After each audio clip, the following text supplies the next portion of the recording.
Bien, buenos días. En realidad, yo quiero hablar de escenarios 2016. Y voy a hacer algunas consideraciones también sobre el tema internacional, complementando un poco lo que se planteó, y después hablar de cómo estamos mirando la economía argentina después de las elecciones. Y en ese contexto de la economía argentina después de las elecciones, hablar de las variables que hacen al sector lácteo, y particularmente a las variables que tienen que ver con la rentabilidad sectorial. Está claro que la foto que están mirando los empresarios no es la mejor. Yo la verdad que los escenarios que miro al 2016, no sé si decir que son peores, pero en realidad está claro que yo no quiero traerles un mensaje demasiado optimista. Creo que el contexto que tenemos por delante con respecto a las variables de la economía argentina y el contexto internacional ameritan que tengamos muchas precauciones con respecto al desempeño de nuestros negocios en los próximos meses y con respecto al desempeño de nuestros negocios en el 2016. Porque en realidad, cuando ustedes escuchan a los candidatos presidenciales hablar de las políticas que se pueden instrumentar después de las elecciones, se habla de ciertas cosas que nos interesan, cuánto va a valer el dólar, qué puede pasar con la presión impositiva, pero está claro que hay otras variables sobre las cuales no se está hablando y que en realidad van a ser parte también de la política económica en el 2016, yo digo, gane quien gane las elecciones. Por ejemplo, y lo vamos a chequear de por qué, así como uno dice todos los caminos conducen a Roma, en realidad yo quisiera decir esto, todas las políticas económicas del próximo gobierno, gane quien gane las elecciones, conducen a un nivel muy importante en el nivel de las tasas de interés en el sistema financiero. Y digo, esto lo podemos firmar. El año que viene las tasas de interés en el sistema financiero van a subir fuertemente. Por lo tanto, las empresas que estén condicionadas o que tengan problemas financieros en este momento van a tener más problemas financieros en el 2016. Y sobre este tipo de cosas yo me quiero detener porque hacen realidad el desempeño de los temas que nos importan. La economía argentina, vamos a ver por qué, el año que viene va a tener un crecimiento muy discreto. Gane quien gane las elecciones. Y cuando decimos qué va a pasar con el nivel de salarios reales el año que viene, la pregunta no es si van a caer o no van a caer. La pregunta es cuánto van a caer los salarios reales el año que viene. Y por lo tanto eso obviamente tiene mucho que ver con el nivel de consumo interno de prácticamente todos los productos lácteos.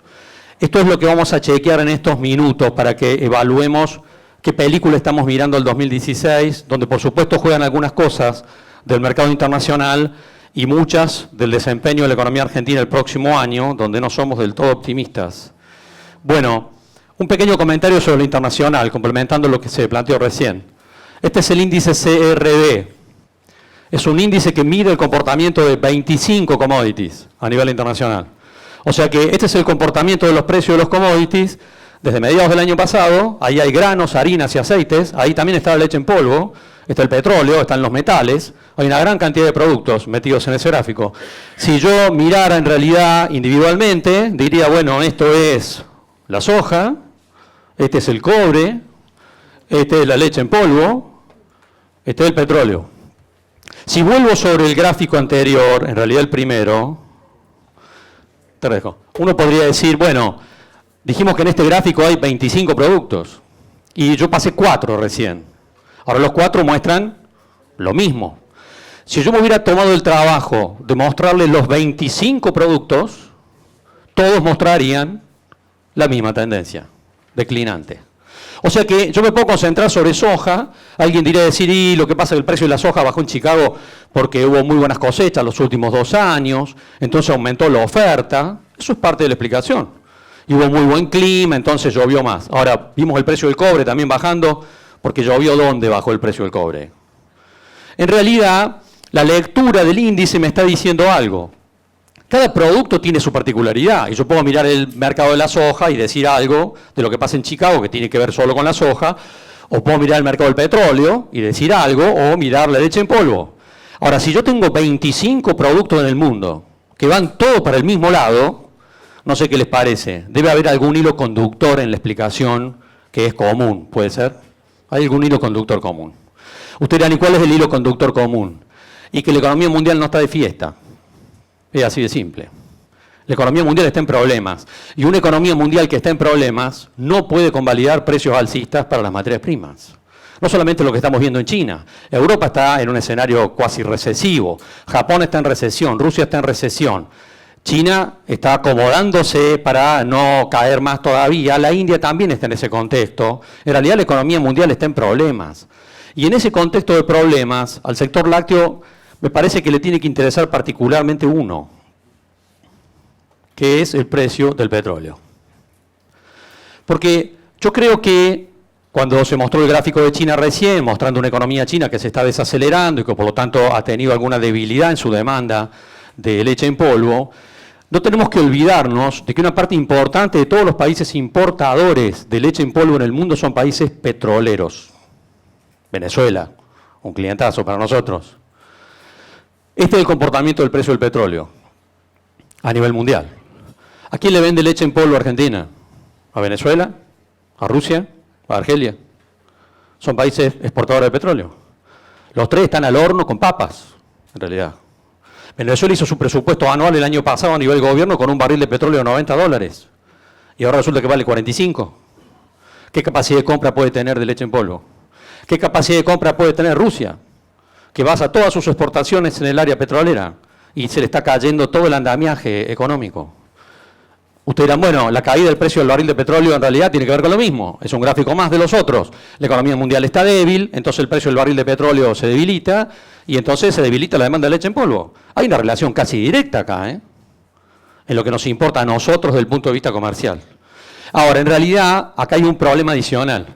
Porque cuando uno dice la caída del precio del petróleo, en realidad está explicando la debilidad de la demanda de leche en polvo. En gran medida sí. Pero además también está explicando el aumento de la producción de lácteos, la caída del precio del petróleo.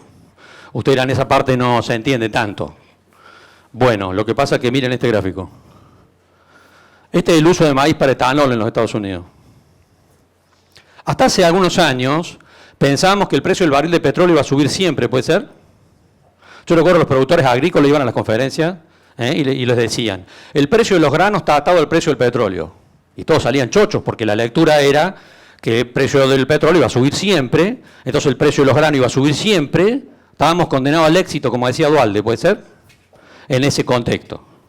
Ahora, fíjense lo que es este gráfico. Estados Unidos apostó a la producción de etanol cuando el precio del barril de petróleo iba en subida. Fíjense lo que está pasando en Estados Unidos desde hace varios años. Se terminó la fiesta del etanol. Ustedes dan a mí que me importa, ¿qué tiene que ver con lo que estábamos hablando acá? No, es que en este gráfico está la clave de por qué el precio del maíz, que llegó a $320 en Chicago, ahora está en 140. Porque Estados Unidos, que era el principal importador de petróleo, llegó a destinar el 30% de su producción de maíz para hacer etanol. Pero ahora ya no le interesa tanto a Estados Unidos esto, porque Estados Unidos consiguió la autosuficiencia en petróleo.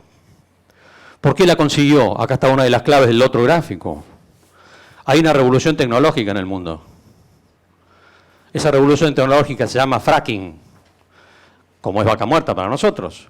Y expresa que en realidad hay una nueva tecnología que está generando una ampliación de la producción de petróleo en el mundo. Estados Unidos era el principal importador de petróleo del mundo hace 5 años. Este año va a producir más petróleo que Arabia Saudita, con autosuficiencia. Entonces ahí está la clave de la caída del barril de petróleo. Hay un cambio tecnológico en el mundo que no podemos ignorar, que está perjudicando a nuestros principales clientes importadores de leche en polvo. Y los va a seguir perjudicando, este es el tema. No es una caída transitoria. El cambio tecnológico está expresando otra cosa. Está expresando que hay un horizonte nuevo sobre el precio del petróleo. Pero volvemos sobre el gráfico que teníamos después. Esto también tiene que ver con la oferta. Porque teníamos un maíz a $320 en Chicago y ahora vale 140. Esa caída de precio no es solamente que llovió en el cinturón maicero de los Estados Unidos. Eso está expresando también este gráfico y el cambio en la matriz energética mundial, que va a tener consecuencias. ¿Y por qué me importa en términos de la oferta láctea? Yo vengo de una reunión el sábado en Salta con grandes productores. Y entonces esos productores ahí, no lácteos, sino de granos, me decían, y 900 pesos el maíz, el flete a Rosario, 700 pesos. 700 pesos el flete por tonelada. Al horno. Ahora, entonces, ¿qué hace un productor en Salta? que hacía maíz. Obviamente no, se lo va a dar a la hacienda, lo va a transformar en proteína animal, puede ser. El tema es que el precio del maíz bajó en Chicago, no solamente en la Argentina. Entonces lo que está pensando un productor en Salta, transformar ese grano en proteína animal, es lo mismo que está pensando un productor en alguna parte de Bolivia, es lo mismo que está pensando un productor en algún lugar de Paraguay, es lo mismo que está pensando un productor en Sudáfrica. Quiere decir que el cambio de la matriz energética nos está generando un cambio en los precios relativos también de los granos, y eso también genera una respuesta productiva. Más transformación de grano en proteína animal. Y acá hay una lectura que no podemos perder de vista, en términos de lo que suponemos que puede ocurrir. Y por eso decimos que este escenario es más preocupante de lo que parece. Es más preocupante de lo que parece porque esto que estamos mirando acá va a seguir generando consecuencias. Entonces, yo coincido con el otro disertante diciendo estamos mirando el piso de los precios de la leche en polvo. Yo creo que sí. Pero en realidad hay que estar atentos a esta lectura. Mirar la recuperación de los precios de los lácteos y de la leche en polvo el año que viene o el otro, pensando que puede haber una recuperación importante, en este contexto, cuando los principales importadores la están pasando muy mal, resulta difícil. Resulta difícil de pensar. De tal manera que uno puede pensar que el precio está en un piso, yo creo que sí, que puede haber alguna recuperación parcial, porque los precios obviamente se mueven, pero yo no percibo un cambio de tendencia en el comportamiento de los precios de la leche en polvo a nivel mundial hacia el año que viene, porque no creo que cambie esto que está acá, sustancialmente. Uno piensa que va a haber alguna recuperación, yo creo que sí, el barril de petróleo tiene que recuperarse porque está sobre reaccionada a la baja. Es decir, el precio de equilibrio del mercado del petróleo en el mundo no es $45. Los fondos de inversión, que ya sabemos, actores especulativos han jugado un rol ahí para acelerar el precio a la baja. Va a haber alguna parcial recuperación, pero no necesariamente vamos a volver a mirar los precios que veíamos un año atrás. Y eso obviamente es una pérdida de poder adquisitivo para los principales países importadores del mundo sobre el producto. Y por lo tanto no tenemos una lectura de recuperación de precios sustancial, a no ser que haya un accidente climático, ¿está bien? Es decir, siempre considerando lecturas de mercado en condiciones normales. Pensemos que el accidente podría ocurrir, ¿está bien? No hay que descartarlo el accidente climático. Estamos hablando del Niño más bravo de décadas que se nos va a venir encima y nos va a inundar a todo en octubre. Bueno, por supuesto que ese Niño, que nos puede traer muchísima agua y nos puede dejar la mayor parte de las cuencas fuera de pista en términos productivos el próximo mes, en realidad expresa sequía en Oceanía, ¿puede ser? El Niño es sequía en Oceanía. O sea que uno no podría descartar ahí un golpe productivo sobre esa región del mundo que es parte de nuestra competencia internacional y que eso pudiera generar alguna recuperación de precios. Pero estamos hablando de un accidente, ¿está bien? Apostar a un accidente no sé si es el mejor criterio en términos empresarios, digamos. Eso puede ocurrir, pero no es lo que más nos expresa lo que queremos plantear. Ahora, yo quiero rescatar dos grafiquitos en realidad sobre la situación internacional en este punto, que habla del tema de las cadenas de valor. Porque, vuelvo sobre aquella frase famosa de Duhalde, estábamos condenados al éxito. Esa lectura tenía que ver con que el mundo necesita cada vez más alimento, puede ser, y la oferta no responde. El que dijo la primera vez un tal Malthus, se equivocó, de acá la China en realidad, porque lo que muestran los gráficos, este gráfico de commodities de 200 años, los precios suben y después bajan. ¿Y qué está mostrando este gráfico? Ustedes dirán, ¿pero la demanda mundial de alimentos no sube siempre? La respuesta es sí.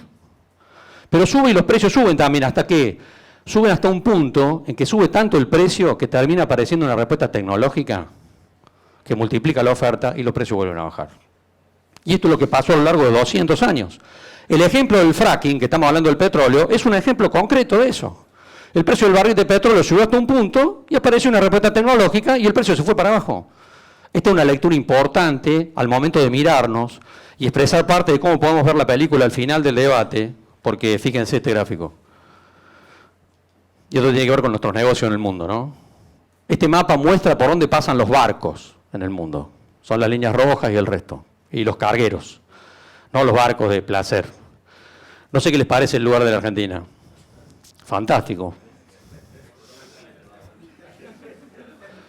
Ahora, en realidad el gráfico nos plantea una advertencia sobre si estamos condenados al éxito o no. Porque si los precios de las materias primas iban a ir siempre para arriba, Cargar en los barcos materia prima sin procesar, podría ser algo piola, puede ser, si los precios van siempre para arriba. Pero sabemos que eso no es cierto. Por lo tanto, están en la punta del mundo, cargando materia prima sin procesar, no sé si les parece que es la receta para el éxito. Evidentemente no, estamos como los salteños, digamos, en la relación mundial. Y eso expresa por qué el debate tiene que plantearse en términos de la cadena de valor, incluyendo también los lácteos, porque al fin y al cabo la leche en polvo es un commodity, ¿puede ser? Y eso expresa también cómo tenemos que mirarnos en términos de cargar arriba un barco materias primas que tengan más valor agregado. Un pequeño comentario sobre lo externo en relación a las lecturas. Esto es de la FAO. Yo quiero terminar hablando del sudeste asiático, no solo de China, un instante nada más. La lectura que tenemos sobre que el sudeste de Asia expresa nuestras mejores oportunidades de negocios, vistas desde la Argentina, con respecto al sector lácteo y otros tantos sectores más, porque nos parece que es la región más dinámica del mundo en términos de crecimiento, más allá de la crisis que esté viviendo China. Y fíjense este grafiquito. Esto es por donde pasa el comercio mundial de nuevo. Estos son los puertos en el mundo. Volumen de movimiento de puertos en contenedores. El principal puerto del mundo es Singapur. El segundo puerto del mundo es Hong Kong. El tercer puerto del mundo es Shanghái. El cuarto puerto del mundo es Shenzhen. Fíjense el verdecito ese que está de abajo, chiquitito, dice Rotterdam. Ese es el principal puerto de Europa. Y allá en la otra punta, el más negrito, dice Los Ángeles. Ese es el principal puerto de los Estados Unidos. No sé qué les dice el gráfico. El gráfico nos dice que el eje del comercio mundial está cambiando de lugar, ¿puede ser?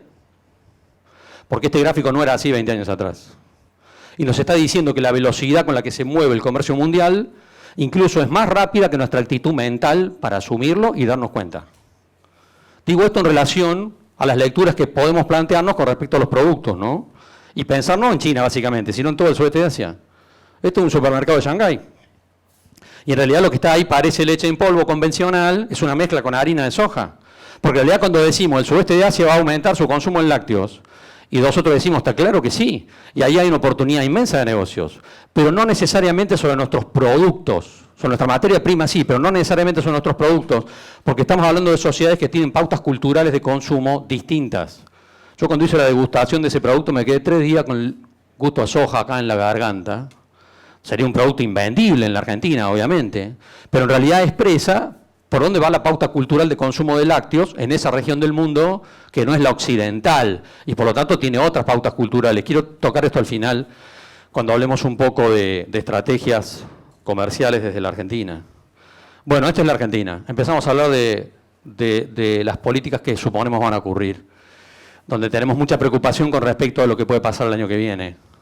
Este es el nivel de actividad económica de la Argentina, tomando un ciclo largo de años, donde tenemos la Argentina que se desbarrancó, hasta la caída de la convertibilidad, fiesta, y hace 4 años la economía argentina vegeta, con un bajo nivel de crecimiento. Si miramos en realidad el escenario de la política económica del gobierno argentino en este momento, el gobierno argentino asumió a comienzos de este año que no había viento de cola, ¿puede ser? ¿Qué se podía esperar de la economía mundial? Nada. ¿Qué se podía esperar de Brasil, nuestro principal socio comercial? Nada. O sea que el contexto internacional no iba a jugar a favor de la economía este año. Y el gobierno argentino se planteó asumir que el crecimiento iba a ser muy discreto, pero se planteó llegar a las elecciones, en realidad, en un contexto de relativa tranquilidad. Es decir, que las variables llegaran más o menos tranquilas al escenario electoral. Y para eso se planteó este eje: aumento del gasto social y flexibilización de paritarias. ¿Para qué? Para mejorar la situación o tender más o menos estable la situación de 3 segmentos: asalariados, jubilados, planes sociales. Ahí tenemos el 70% de la sociedad argentina. 70%, de tal manera que si el gobierno consigue que esos sectores lleguen a la elección más o menos tranquilos, tiene una base electoral importante. Ahora, ¿de qué vale una paritaria del 30% si la inflación desde el 40%? Bueno, obviamente de nada, que fue lo que pasó en el 2014. Entonces la otra pata de la política del gobierno argentino era sostener o mantener estable la inflación durante estos meses. Y para eso aplicó una batería de medidas, entre las cuales hay una que es muy fuerte para lo que nos implica, que es el tema del atraso cambiario. ¿Por qué? Porque, ¿se acuerdan en enero del año pasado? Devaluación, ¿y qué pasó? Inflación. Si el dólar sube, hay inflación. Por lo tanto, lo inverso también sirve como política. Si yo piso el dólar, obviamente que eso es lo que llamamos un ancla inflacionaria. Y el gobierno la ha venido utilizando. Si hoy decimos tenemos una inflación de, supongamos, el 25%, pero el dólar oficial, ¿a qué rango crece? 13%. O sea, el dólar está subiendo a un ritmo del 13% anual y la inflación es del 25%. Por lo tanto, cada vez hay más atraso cambiario y eso conspira contra la competitividad de diversos sectores productivos, ¿no es cierto? También obviamente afecta a un exportador de leche en polvo. No solamente que el precio se derrumbó, sino que tenga un tipo de cambio que es peor que el que tenía el año pasado y el anterior y el anterior. El gobierno argentino está llevando adelante esta política y en realidad digamos que en el objetivo de corto plazo le está yendo más o menos bien. Es decir, la economía está mostrando una relativa tranquilidad, que es lo que se quería lograr. El tema es que es una decisión de corto plazo, pero al avanzar en esa política de corto plazo, el gobierno está desequilibrando más algunas otras variables. Es decir, cada vez más déficit fiscal, cada vez más atraso cambiario, cada vez más atraso tarifario. Es decir, hay otras variables debajo de la superficie que se van acomodando mal en ese proceso. ¿Usted ni el gobierno va a cambiar esa política entonces cuándo? No, no la va a cambiar. Lo que va a hacer es llegar al final de esta manera y por supuesto le quedará al próximo gobierno acomodar las variables que se fueron desacomodando un poco más. Ahora, en ese contexto, pensemos en nuestras lecturas empresarias. No sé si ubica una empresa pyme que se llama Techin.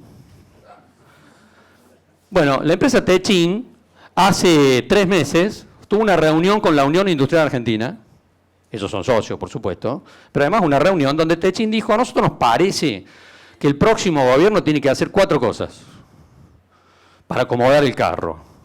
Dijo, lo primero, acelerar la pauta evaluatoria. Hay que devaluar más. ¿Por qué? Porque hemos perdido competitividad en los mercados internacionales, hay que devaluar más el dólar. Lo segundo que dijo es que hay que bajar las cargas patronales. ¿Por qué? Dijo Techin. Porque los salarios son muy altos. Si además tienen un gremio como el de ustedes, ni hablar. Ahora, en realidad el planteo de Techin es, no podemos bajar los salarios, pero sí la carga impositiva que tienen los salarios. Tiene que producirse una descompresión de la carga impositiva de los salarios. Lo tercero, dijo, tienen que bajar las retenciones a las exportaciones, porque eso también hace a la posibilidad de mejorar la competitividad. Y lo cuarto se despachó con de eliminar la cuarta categoría del impuesto a la ganancia, que en realidad, bueno, es un factor importante porque impositivamente es muy fuerte esto. Ahora, supongamos que yo les planteo a ustedes como auditorio, como empresarios, y les digo, ¿la propuesta de Techin no les gusta? Si encontrara alguno que me dijera que no, iría a ver qué le pasa, ¿está bien? Es decir, en realidad, en principio, uno puede decir, ¿a quién no le gusta que le bajen la presión impositiva? ¿Puede ser? Obviamente que cualquier empresario va a pensar que eso es un elemento positivo, sobre todo si miramos este gráfico. Esta es la presión impositiva a nivel general en la Argentina durante los últimos años. Y por supuesto que hay muchos sectores que consideran que esto ha llevado a un punto muy complicado. Ahora, volvamos sobre la propuesta de Techin, pero miremos primero un cuadro, que es este. Porque algunos de ustedes habrán pensado recién, sí, está buena la propuesta, pero a lo mejor es inviable. Es decir, no se puede llevar adelante. Estas son las cuentas fiscales del gobierno argentino durante los últimos años. Década pasada, con superávit fiscal, claramente, y a partir del 2011, un proceso de deterioro de las cuentas fiscales hasta el déficit actual. Si yo tomo este gráfico, y lo asumo como que es la pata de la realidad que tengo, y vuelvo sobre la propuesta de Techin, ¿qué podríamos decir? Si yo bajo las cargas patronales, debilito la recaudación. Si yo bajo las retenciones, debilito la recaudación. Si elimino la cuarta categoría, ni hablemos. Por lo tanto, la reflexión que les parece conjunta sería esta. ¿Esto se puede hacer? Y acá caben varias vertientes. Algunos tiran ahí, lo que tiene que hacer el próximo gobierno es bajar el gasto público. ¿Les parece probable eso? Digamos que es poco probable, ¿está bien? Entonces, si usted dice, no, el próximo gobierno no puede bajar el gasto público sustancialmente, entonces no podría llevar adelante esta propuesta. Y yo creo que sí. o parcialmente. Usted dirá, ni cómo, si no baja el gasto público, ¿cómo van a hacer para descomprimir la presión impositiva? Si el gobierno argentino se endeuda. Sí, pero además, fundamentalmente, volviendo al mercado de capitales. Yo creo que el gobierno argentino va a volver al mercado de capitales el año que viene. Y un gobierno argentino que vuelve al mercado de capitales amplía su margen de maniobra, ¿puede ser? Amplía su margen de maniobra para actuar. Hace 10 días, Axel Kicillof, ministro de Economía, dijo al diario La Nación que hay que arreglar con los fondos buitre y hay que pagarles. No lo dijo Nelson Castro, lo dijo Axel Kicillof. Por lo tanto, no lo va a hacer él, obviamente, lo va a hacer el próximo gobierno. Gane quien gane las elecciones, el próximo gobierno va a volver al mercado de capitales. Y algunos dirán, ahí ya sabemos cómo termina eso después. Pero en el 2025, ¿está bien? Acá estamos hablando del año que viene, digamos, no del 2025. Y en realidad, convengamos algo, porque esto es una pieza importante de cómo pensamos que van a transcurrir las cosas el año que viene, con la Argentina volviendo al mercado de capitales. ¿Por qué? Porque los fondos buitre, por ejemplo, ya dijeron que no quieren cobrar en efectivo, quieren cobrar en bonos. ¿Con qué bonos quieren cobrar? Con el Bonar 2024, que es con el que le pagamos a a Repsol, la compra de YPF. ¿Qué hizo Repsol con esos bonos? Y al día siguiente los vendió en la bolsa de Nueva York. Bueno, los acreedores quieren lo mismo. Y algunos dirán, sí, bueno, pero a ver, ¿cómo vamos a hacer con ese bono? Hay que pagarlo. Bueno, el Bonar 2024 tiene una característica. Tiene un cronograma de pago de interés y amortizaciones muy suave hasta el 2019, y después del 2019 se acelera fuertemente. O sea, el que sea presidente en febrero, marzo, abril del año que viene, ¿qué le importa pagar con ese bono? Ese bono lo va a pagar el presidente que sigue. Ahora, algunos de ustedes dirán, sí, pero Scioli o Macri también van a querer seguir siendo presidente después del 2019. Bueno, después se verá, ¿está bien? Cuando llegue el 2019 se verá. Pero el tema es ir resolviendo cómo salir de esta situación. Y a nosotros nos parece que la película va claramente para ese lado. Ahora, en este contexto, hay 2 o 3 cosas que importan en las relaciones. Yo voy a pasar esto, que tiene que ver más con el sector agrícola, para detenerme en este cuadro, que es el dólar en la Argentina. ¿Cuánto va a valer el dólar en la Argentina? Si yo miro lo que dicen los asesores de los principales candidatos, y le hemos hecho seguimiento, digamos, ¿a quién? A Melconian y Sturzenegger por Macri, a Lavagna y Ricardo Delgado por Massa, y a Miguel Bain y Mario Blecher, ¿los ubican? Por Scioli. Todos dicen lo mismo, ¿eh? Todos dicen, hay atraso cambiario, y esto hay que resolverlo. Ahora, cuando uno dice atraso cambiario, si yo digo hay atraso cambiario, quiere decir que estoy comparando el dólar actual con otro del pasado, ¿puede ser? Que considero el adecuado. ¿Sí? Pues digo, hay atraso cambiario. ¿Y con qué comparo? Ah, con el que corresponde. ¿Cuál es el que corresponde? Este gráfico nos ayuda a mirar eso. Este gráfico acá, el dólar estaríamos acá ahora. Dólar de 9 pesos con 30. Si ustedes miran el gráfico y dice dólar 9 pesos con 30, van para aquel lado, dice 1. Ustedes dirán, ¿cuánto Fernet con coca se tomó el que hizo el gráfico? En realidad, el gráfico está bien hecho porque lo que está expresando no es el dólar nominal, sino el poder de compra del dólar dentro de la Argentina en un supermercado, por ejemplo. O sea que lo que me está diciendo el gráfico es que este dólar que hoy vale 9,30 en la Argentina, compra lo mismo que compraba un dólar que valía 1 peso en el 2001. O sea que más o menos tenemos el dólar de la convertibilidad. Ahora, si decimos este dólar no cierra, con este dólar no puede avanzar el sector productivo, no puede exportar, no cierran los números. Entonces, la pregunta sería, ¿y cuál es el dólar que corresponde?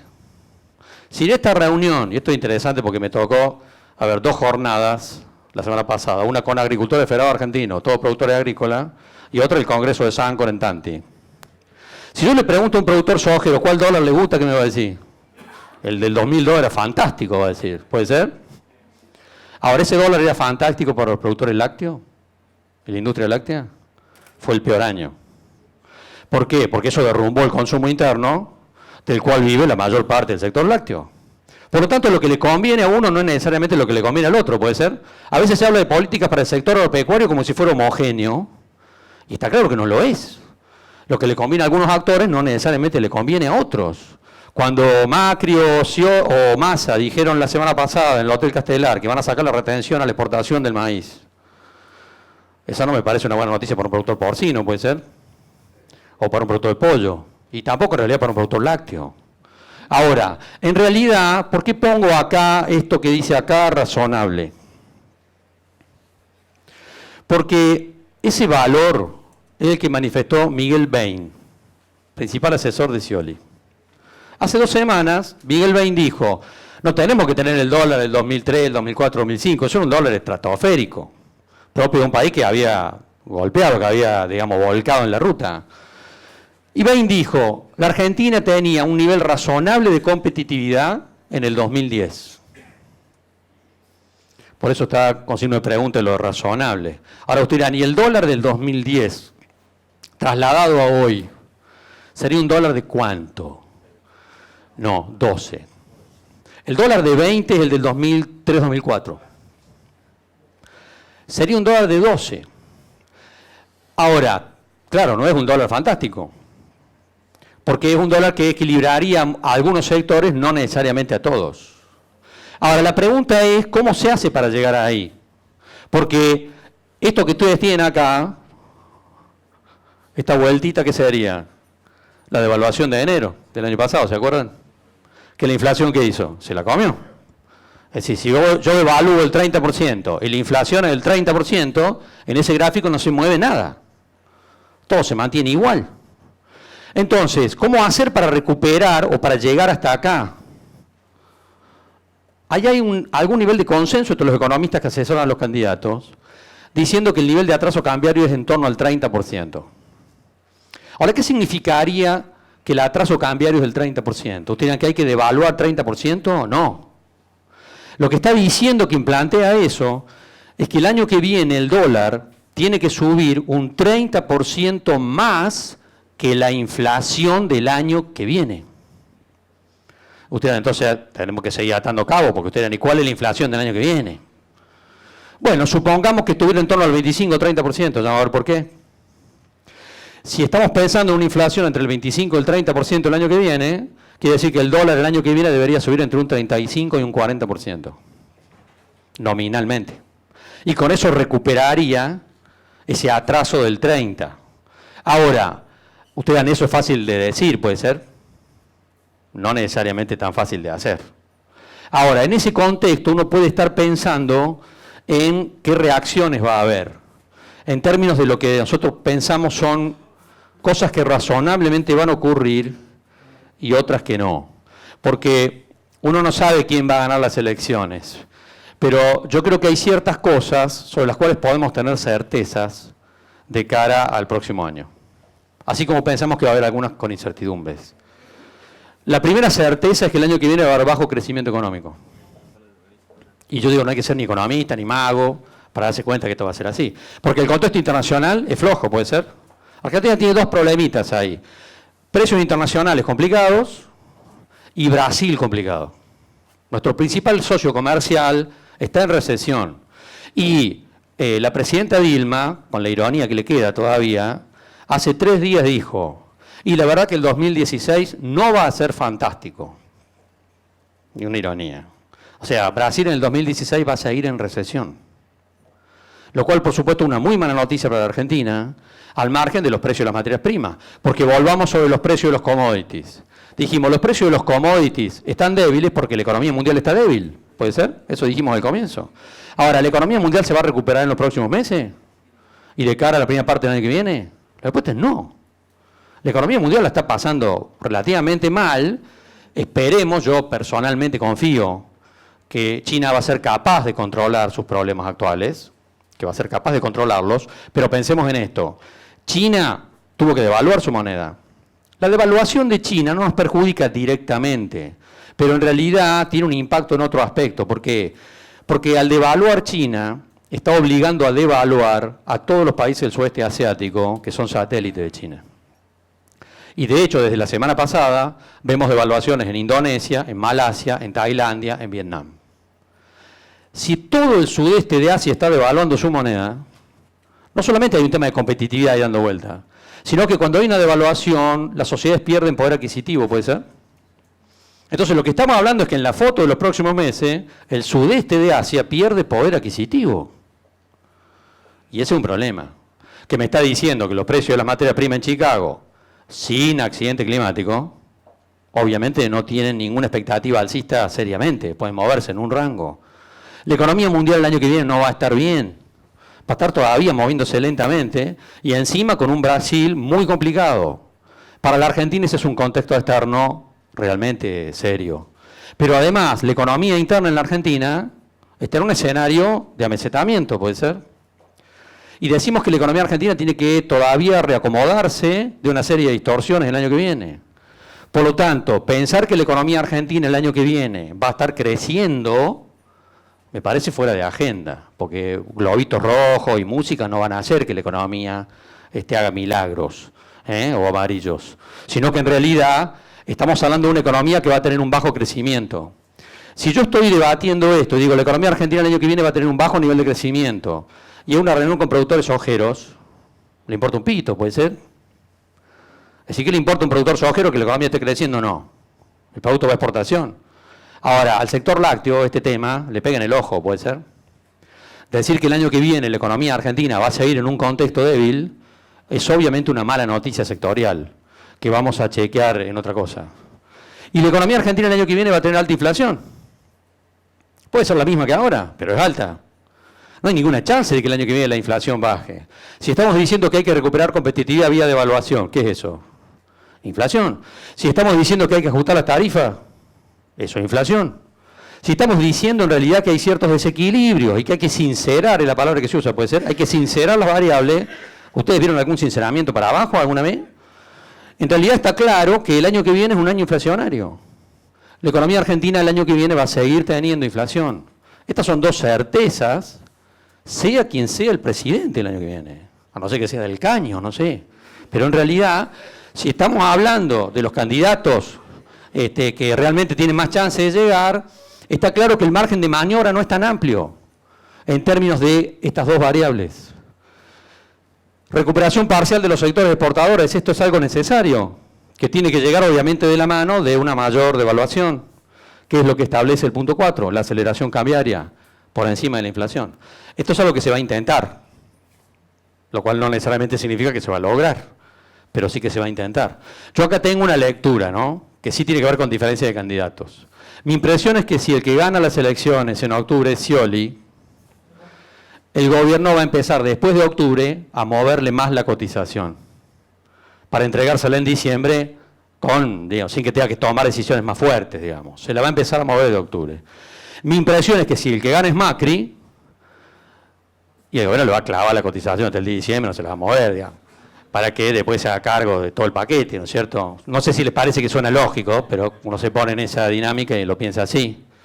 Ahora voy sobre que me importa mucho. Decimos, Argentina regresa al mercado de crédito internacional el año que viene, creemos que sí, y esto nos parece positivo.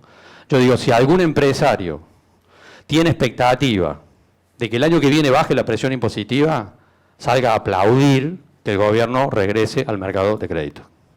Salgamos a aplaudir eso, porque ese va a ser el mecanismo que va a permitir alguna descompresión parcial de la presión impositiva. Pero me quiero concentrar fuertemente en este. Yo estoy convencido de que gane quien gane las elecciones, la Argentina se va a encontrar con un escenario de mayor aumento de tasa de interés. Y esto es importante. Yo en el sector productivo estoy viendo muchos productores endeudados y muchas empresas con pasivos importantes, con este nivel de tasa de interés. Convengamos que el análisis de costo financiero no es una de las virtudes del empresario argentino, ¿puede ser? En realidad es fastidioso hacer el análisis de costo financiero y casi nadie lo hace. Es una desprolijidad en el manejo empresario no tener un manejo financiero de los temas. Ahora, yo digo, esa desprolijidad la puedo meter debajo de la alfombra si las tasas de interés son bajas. Ahora, si yo tengo un nivel de tasas de interés altas, esa desprolijidad me puede costar ir a la banquina, como le pasó a muchas empresas en la década del 90, ¿puede ser? como le pasó a muchas empresas en la década del 90. Hemos venido mirando una foto estos últimos años de tasas de interés negativas, ¿puede ser? Muchos de ustedes como empresarios han recibido créditos al 9,5%, ¿puede ser a tasa fija en algún momento? A 5 años con una inflación del 20, 25. Bueno, eso y que me la regalen es más o menos lo mismo, ¿puede ser? Lo que pasa es que ese también es un desequilibrio. Lo que pasa es que los desequilibrios cuando nos gustan no decimos nada. No sé qué les parece. Ahora, ese también claramente es un desequilibrio que va a tender a cambiar, porque decimos la suba del dólar y el dólar blue, si hoy un plazo fijo rindiera 35%, no tendríamos el blue donde está, ¿puede ser? Y esto es una lectura obvia. Entonces, el próximo gobierno, gane quien gane, va a generar un aumento persistente de las tasas de interés. ¿Va a haber líneas de crédito subsidiadas? Probablemente sí. Ahora, a mí me preocupan particularmente algunas tasas. Me preocupa el descubierto en cuenta corriente, me preocupa el canje de cheques, y otras comisiones que cobran los bancos en ese proceso, digamos. Entonces, si yo tengo un desarrollo más o menos prolijo de mi flujo de ingresos y egresos meses adelante, nosotros decimos, bueno, puede minimizar el riesgo de tener que enfrentar esa situación. Ahora, yo veo muchos empresarios cambiando cheque en lugar de la esquina. No hablo además de empresarios que lo veo en el sector agropecuario, región Santa Fe, Córdoba, empernados en la Mutual del Pueblo al 6% mensual, porque eso evidentemente, eso es lo que va a ir generando presión hacia arriba y va a hacer que haya algunas situaciones difíciles de sostener en el proceso del año que viene. Esta es una lectura inevitable de lo que va a pasar, decimos, gane quien gane las elecciones. Ahora, hay incertidumbres también. ¿Cuál es una incertidumbre? ¿Shock o gradualismo? Hay que evaluar. Va a haber una aceleración devaluatoria. Ahora, ¿esa aceleración devaluatoria se va a hacer gradualmente o se va a hacer de golpe? Y acá vuelvo sobre las dos reuniones de la semana pasada. Productores agrícolas de AFA y Congreso de Sancor. Entonces yo le pregunté al auditorio de los productores agrícolas de AFA, ¿ustedes qué prefieren? ¿Que el dólar se mueva lentamente y que vaya mejorando o un shock? El shock generalizado, por supuesto, todos querían un golpe evaluatorio brutal, ¿está bien? Porque eso es lo que le conviene a un productor agrícola, que tiene soja sin vender, no sé qué le parece. Obviamente que sí. Ahora, en el sector lácteo, ¿es preferible el shock? Claramente no. En el sector lácteo la lectura es no, que sea gradual. Si no, va a ser un sablazo sobre el mercado interno y nos va a dejar despistados en términos de venta de producto. Acá encontramos claramente una diferencia dentro del propio sector agropecuario en términos de intereses. Mi impresión es que si Scioli gana y Massa también, los dos irían por un proceso gradual. Intentarían un proceso gradual, más allá de que es evidente que va a haber grupos empresarios que van a intentar conducir al golpe evaluatorio. Eso está claro. Pero mi lectura es que va a haber una intención de ser gradual. En el caso de Macri no me queda tan claro. Ahora, disminución de la presión impositiva, parcialmente puede ocurrir. Ahora, depende del acceso al crédito. Y nivel de salarios reales, este es un tema no menor. Porque la lectura que uno tiene es que los salarios se van a deteriorar en términos reales. El debate no es si se van a deteriorar o no. La pregunta es cuánto. Y por supuesto, acá volvemos sobre nuestro sector. Este debate a un productor sojero le importa un pito, ¿puede ser? Pero a ustedes sí les importa. Porque acá está una de las piezas claves de la demanda del consumo interno. Y por supuesto que nuestra lectura acá no es la más agradable. En relación a lo que pensamos que va a pasar el próximo año, tenemos que cerrar. Bueno, entonces termino con esto en términos de la lectura de mercado. Nuestra impresión es que la economía argentina el año que viene sigue más o menos en nivel de actividad lo mismo que estamos mirando en la foto. Lo mismo que estamos mirando en la foto. Entonces, si yo miro el mercado lácteo y digo, ¿qué puedo esperar del mercado internacional el año que viene? Casi nada. A no ser que haya un accidente climático. Va a ser un escenario que va a seguir siendo complicado. ¿Y qué puedo esperar del mercado interno el año que viene? Y la verdad, poco. Si yo miro la foto en estos meses, además, tiene otro condimento preocupante. El otro condimento preocupante es ¿cuál? De que yo siempre uno veía que llegamos a la primavera, a ver si comparten esto, con las empresas pymes, sobre todo en el sector sin mercadería en las cámaras. Lo que hoy tenemos es empresas con grandes niveles de stock. Y estamos, por supuesto, en la época del año donde la producción, por una cuestión cíclica, está aumentando. Bueno, no hay que ir a Harvard para darse cuenta. ¿Qué significa eso? Si yo tengo una demanda debilitada, tanto a nivel internacional como a nivel interno, tengo aumento de producción láctea de materia prima y tengo empresas estoqueadas, y tengo una película complicada. Si además la lectura es que el año que viene eso no va a variar demasiado, pero además con el ingrediente de aumento de tasas de interés, quiere decir que el mensaje final de esta charla es que ustedes tienen que ser muy, pero muy cautelosos durante los próximos meses. Porque uno no está mirando que este escenario se pueda revertir. Y nos parece que la recuperación de los mercados internacionales, en todo caso, va a llegar en algún momento, probablemente el segundo semestre del año que viene. Y débil. Por eso que nos parece que este es un contexto sumamente delicado para el sector, que requiere mucha atención en términos de decisiones empresarias y sobre todo en términos de decisiones financieras. Sobre todo en términos de decisiones financieras.